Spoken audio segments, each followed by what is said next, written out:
Welcome to Game Fondue Reviews. In this video, we're going to take a look at BioShock Infinite, The Siege of Columbia. It's a 2 or 4 player dice combat area control game. Let's jump right in with the description of the rules, see a few example turns being played, then I'll be back for some closing remarks. This is BioShock Infinite, set up for a 2-player game. To set up, you randomly choose which player is going to be the Vox Populi, or the red units, and which player is going to be the Founders, or the blue units. Players take all units in their color. In a 2-player game, you're going to ignore the shades of color. So for our purposes here, the light blue and the dark blue are going to be the same. But there's a little bit of difference in a 4-player game. We'll talk about that later. Each player randomly shuffles their leader decks and draws one. You can see here's the deck of leader cards here for each player. And that's going to give them a special ability during the game.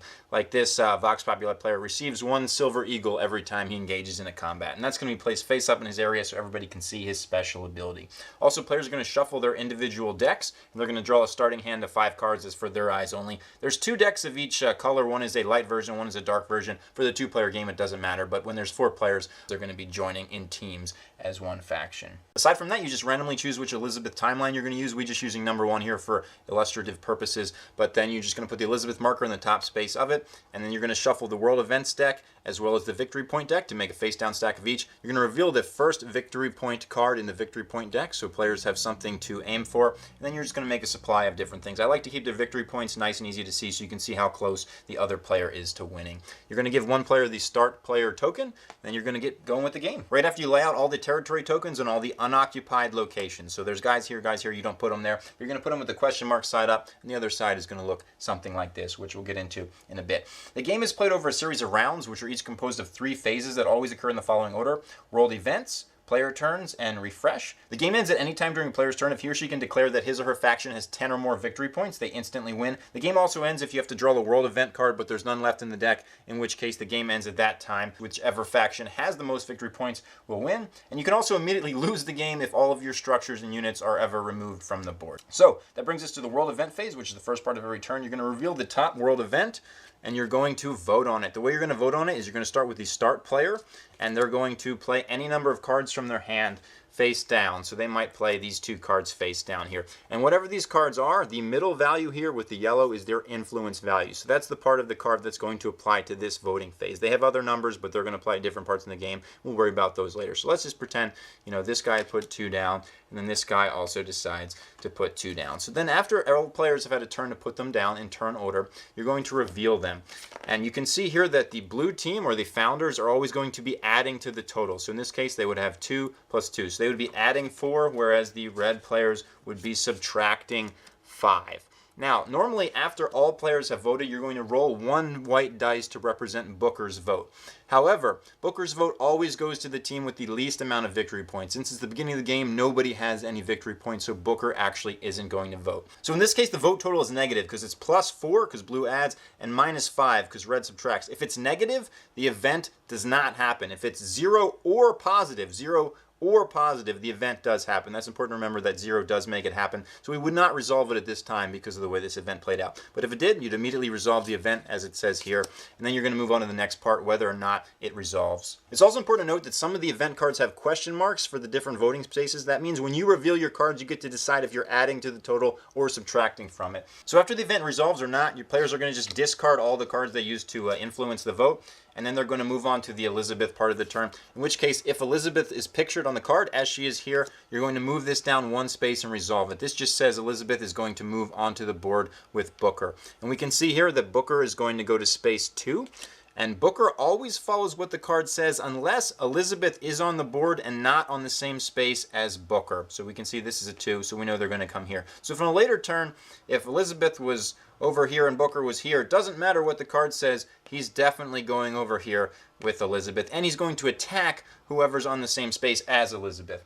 Normally Booker is very peaceful, but if their Booker symbol is on a card and he lands on a space where people are, he's going to attack them. So in this case, we're going to move the Elizabeth marker down 1 because Elizabeth's face is there. And also Booker is aggressive. They're both going to go to space 7, assuming they're on the same space to begin with, but Booker is going to attack you if you're on space 7. After completing the world events phase, we always move on to the player turns, and they resolve in the following order: produce, recruit and build, move, combat. And a player is going to take their entire turn before the next player goes. And during the produce phase of a player's turn, they can spend any number of cards from their hand. They just discard them, and they're going to get the silver eagle values on the bottom. So for instance, this player could discard this card and this card, and he would get 4 silver eagles, 2 for each. So that's what that bottom value would do, and he would just take those from the supply and add them to his group. After he's done doing that, he moves on to the recruit and build part of his turn. During recruit and build, players can recruit and build common, special, and leader units and structures. When you're building them, you pay the corresponding costs. So common always costs 3, special always costs 4, and leaders always cost 6. Your songbird and your airship also count as leaders. You can always identify by the shape at the bottom of the base. So the stars are leaders, the squares are common, and these circles are going to be special units. Also, the turrets count as special units, while the alarms count as common, and the strongholds count as leaders. They're slightly different in shape, but they have similar function. So you can build anywhere where you control. You control anywhere where you have guys. So red right now controls here and here, so they can recruit and build to those locations. However, you're limited to 1 structure in each place. So we can see there's already a structure here, so another one cannot be built. They already have one there. This is also the part of a player's turn when they can purchase upgrades for 3 silver eagles each. We're going to talk more about that a little bit later. After recruit and build, players can move up to 4 of their own units. They only get to move once each, but there's 2 different ways to move units. You can just move them to an adjacent location, and that's anywhere that shares a blue border, and they usually have arrows to indicate. So for instance, that would be 1 movement. This guy cannot move again because it's up to 4 units, 1 location. Or you can move by skyline. You see some skyline places on the map. So if this guy was on a space with a skyline, which he is, he can take that skyline and follow it along the board. And the way he would do that is he would go here, and he'd have to roll 3 yellow dice. So he would roll those dice, and if he got at least 1 thumb up, like he did, he does it safely. Now he can choose whether he wants to get off here or continue moving. And this all counts as 1 movement, even if he goes all the way around the board. But if you ever roll all numbers, you have to discard that many cards from your hand or kill the unit. So let's say he made it all the way up here, and he was trying to move here. He decided he didn't want to stop. He wanted to go here, and I rolled this. I'd have to discard 2 cards or sacrifice him. And then he'd be done. But you can get off whenever you'd like. The one exception here is that the airship and the songbird, when they move along the skyline, they move 2 spaces. So he can go like so, 2 spaces without rolling the dice. However, he cannot continue moving or even move less than that by rolling the dice. They're completely separate because they fly. They don't actually grab on to the skyline like the other units do. And the final part of a player's turn is the combat phase. It can happen other times during the game, such as during the world events when Booker comes out and he's in an aggressive mood. But at this point in a turn, if a player shares a location with another player, so let's just pretend for whatever reason these guys were here, a combat would take place. Also, if players share space with a territory token, so right here, they would be fighting this territory token. This time you would flip the territory token, and you can see it has a pre-printed value of how strong it is. This one is actually strength 12. But in either case, players are going to be fighting other players or the territory tokens on the space that they're on. Whichever player moved onto the space that initiated the attack is the attacker, and whoever's there or the territory token is the defender. So the attacker always goes first and can play any number of cards from his hand face down, just like he did during the world events phase. So let's pretend he still had these cards and he plays them face down. Then the defender can do the same, but if the defender is Booker or one of these tokens here, it's not going to play any cards. It just has a pre-printed value. We'll talk a little bit more about Booker in a second. But then we're going to flip these cards, and you're going to add up the value. This is the top value now is the combat, so this would be 2 plus 2.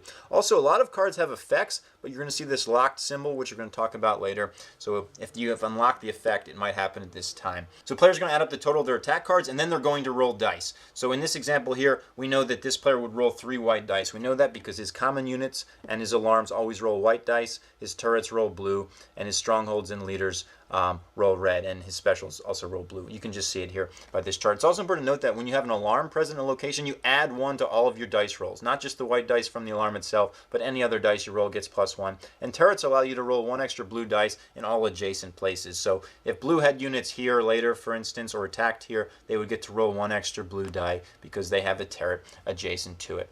So when a battle resolves, whoever has the highest total of attack cards plus dice is the winner. Defenders win ties, though. Whoever wins the combat gets an upgrade, a free upgrade, and whoever loses has to essentially kill 1 unit in all structures. So if blue somehow lost this battle here, he'd have to kill this turret because any structures there must be defeated, and he has to kill 1 unit. All the rest of his units can retreat to any location, even if it's not adjacent, that has a stronghold. Unfortunately, if he has no strongholds left, he's going to have to destroy all of these units at once. And remember, if you ever lose all of your units and structures from the board, you're immediately eliminated from the game. But this player would now control that area. However, if this player is defeated, it works exactly the same way. Discards 1 guy and would take them back, and the blue player would actually have won the combat. If a player wins a combat against a territory token, they're also going to get as many silver eagles as indicated by the bottom of that token. Then you're just going to remove it from the board. It's no longer in the game. But if the territory token wins, you're just going to leave it there face up, so now everybody knows the value of that particular territory. If you're ever in a combat with Booker, or if the Booker symbol is face up here and you move on to a space where Booker is, so let's just pretend that Booker was over here, and it did in fact have the Booker symbol on this card, like it has right here. If you move there, you must fight Booker, but he will be the defender in this case, unlike if he moves here with the 7 and he goes to space 7 and attacks people, he would be the attacker there, because he actually moved in the location. But also, if you move into a space where Booker is aggressive and there's a territory token or another player, you must first fight the token or other player first and then proceed with Booker if you win. You always fight Booker last. If you're in this situation here where you just came in and you fought this territory token and Booker is not aggressive, you have the option if you'd like to fight him or not. I'd strongly recommend against it in most situations because he rolls 3 red dice. And after all players finish their individual player turns, you're going to move on to the final phase of the turn, which is refresh. And this time players can discard any number of cards from their hand, and then they just draw back up to 5 from the deck. If their deck runs out, they just shuffle the discard pile and continue drawing as necessary. Also, at this time, you're going to reveal 1 more victory point card, and you're going to start over with the next turn. So that brings us to a couple game concepts, the first of which is upgrading. So there's several different upgrade conditions. There's actually 4 that if you meet during the game, you get to upgrade your faction. And your upgrades are dictated by this part of your individual faction board, which we're going to talk about right now. The first is when you win a combat. So anytime you win a combat, you get an upgrade. Anytime you become the first player, which is generally during the world events phase, you get one. Also, you can just buy one during your recruit and build part of your individual player turn for 3 silver eagles. And the last is anytime you claim a victory point card, you just get one at that time. There is one special rule, though, that if you ever would receive an upgrade and you have 3 or more upgrades in the opposing faction, you don't get to take that upgrade. When you upgrade, you basically have 2 choices. One is to unlock an ability. Remember, we saw that some of the abilities had lock symbols on them, like this one here. You cannot use that ability during the game until you've unlocked it. And there's 2 types of abilities. There's discard effects, which you can discard at any time during your turn, your own turn, from your hand and just take it. And there's also combat effects, which you would use during combat when revealing that particular card after you had played it. So you unlock an ability, and the other is just to increase the value of a card. So there's the combat, influence, and money value of a card. You can just make it 1 more every time you use that particular card. So in this case, my handyman card is worth 1 more combat value. And then after you've reached something to 1, later on as an upgrade, you can certainly flip it to 2. But 2 is the max, so most you can have on 1 guy is an unlocked ability and 2 additional points in each of those categories. And that brings us to the last and probably most important concept of the game, and that's claiming victory points. There's 2 ways to do it. One is by controlling territories of the board, and the other is by meeting victory point card conditions, which are these right here. So if a faction controls all the locations in a territory, and you can see kind of laid out in the territory things what's part of them. So, you know, this group here and this group here and this group here are all territories. And different territories have different values. You can see territory B is only 1 place. It's the Monument Island, but it's only worth 1 victory point. So if you ever to have control of that area, you would just put the victory point there. I strongly recommend if you're controlling an area that's worth multiple points, such as up here is 2, you just put 2 points out there. So it's really easy for the other guys to see how many points you have on your way to 10. Because remember, if you ever get to 10, you are the winner. The other is to claim these cards, and this is the same way. This particular card happens to be worth 2 points. So if you meet the condition on your turn only, it's important, because if multiple teams meet the condition, it's whoever's turn it is will get to claim it. You would put your tokens on it, but nobody else can ever get control of this, and even if you lose the condition, you never lose the points. These are permanent points, whereas if the territory, you ever lose control of the whole area, you immediately take those points off. You don't have them anymore. So again, if you ever have 10 points or more during your turn, you can just declare victory. Also, if the deck ever runs out, it's whichever team has the most points at that time is the winner. And lastly, if you ever get totally knocked off the board, all of your structures and units, you have been defeated. And right before we go into the playthrough, I want to briefly go over the 4-player team rules, because there's some slight differences. For one, each player is going to get a unique leader, so there's going to be 2 Vox Populi leaders and 2 Founders leaders, and that's individual to the player. The whole team doesn't get those 2 extra special effects. It's just the individual player. But you are going to be in 2 teams of 2. It's the only way to do it, and one is going to play as the darker units, and one is going to play as the lighter units in each color. So in that particular case, one player would be the dark. He would control these, and the other would control these lighter units. However, Songbird and Airship are always controlled by both teammates. Even though they have a sort of shade to them, they're shared by the teammates totally. So that means during the movement part of the turn, anybody can move Songbird on the Founders team, anybody can move Airship on the other player's team, but these individual guys have to be moved by their owners. They're only owned by one player. Also, there's a special 4-player turn order card that just essentially makes sure it goes every other that you have to follow based on whoever the start player is. You would just continue following the rest of these for how the turn order resolves. So teammates can move through their teammates' area. So let's pretend we had the dark guy here and we had the light player here. This player could choose to move into here. However, whichever teammate has the most units present would actually be in control of that. So we would say this guy has 4 because he's got this structure and these 3 guys, and this guy has a whole bunch here at 5. So he's actually in control of this area, and that's relevant for the purposes of getting some victory point cards, also for where you can build and recruit units, because you have to be in control of the area. It's also relevant for when you get attacked. So if these guys ever came into here and attacked, since the light player controls, it's only his cards that can play during this time. He gets to roll dice for the whole group that's there, but he can only use his cards for purposes of defending. If there's ever a tie, meaning the players have the same amount of stuff, you get to choose between your teammate who is in control of that particular region at that particular time. Let's go with this example playthrough. Normally players' hands are for their eyes only, but we put them face up here for everybody to see. So we're going to start with the World Events phase. We're going to flip the top card, and it is this particular area. We see there's no Elizabeth symbol or no Booker symbol, so we don't have to worry about anything there. But we know Booker is going to go to space 10 in just a moment. So we know blue is voting for this event, and red is voting against it. The event is Founders, which is the blue team, may choose to move any amount of units on a single location to a location where a Vox Populi player has a structure. Immediately resolve any combat there. So blue would like this to happen, red would not like it to happen. That's why the votes are the way they are. So blue's going to go first because we randomly gave him this start player token, and he's going to choose to play 1 card face down. And then the other player decides he really doesn't want this to happen, so he's going to throw out 2 guys here. Now that all players have played their cards, they're going to reveal in turn order. So blue's going to reveal first, and he's going to add 2 influence because it's this middle number here. And then red's going to reveal, and it turns out that he has added 3 influence. So the result is 2 minus 3 is -1, so this event does not happen. Now normally you'd roll the white die to add Booker's vote to it, but since the victory points are tied right now, no player is winning, Booker doesn't vote for either side. So nothing happens there. The event doesn't happen. Booker comes out to space 10. Now normally he has to go where Elizabeth goes, even if this says somewhere else, but she's not yet on the board. She doesn't come out till we get at least 1 Elizabeth symbol, so he is in fact going to go to space 10. But the Booker symbol is not on this card, so that means if the blue player decides to move into here later, fighting Booker would be optional. He's not aggressive, but if it was there and he moved into here, he'd have to first fight the territory, and if he was victorious, he must fight Booker. So that event has happened, and we're going to move on to the player turns. Now, these cards are discarded because players already used them, and the blue player is not the start player any longer because red actually placed the most, so he's going to take this and get an upgrade at this time. So remember, for his upgrades, he can unlock abilities and things like that. He decides he's just going to first unlock this Handyman ability. So now for the rest of the game, his Handyman card ability is unlocked, and he can do with it as he pleases. So his first part of his turn is Produce, and he decides he is going to produce. He's going to produce with 1 card worth 2 Silver Eagles, so he's just going to take those 2 Silver Eagles to his play area. And that's that for that phase. It's not quite enough to buy anything, so during recruit and build, he's not going to be doing anything at this time, but he's hoping to do a little bit better with that money later. But for movement, he can move up to 4 guys, and he decides he'd definitely like to attack something, so he's going to go full out here. He's just going to take all 4 guys as his movement here. And now that his movement is over, we go on to the combat part of his turn. So we're just going to flip this up because this is the only place where he's doing combat, and he does have the individual faction ability that he gets a Silver Eagle every time he goes into combat. So that happens, and then we're going to resolve this. So we know he's going to get 3 white dice, so we'll put them out for him.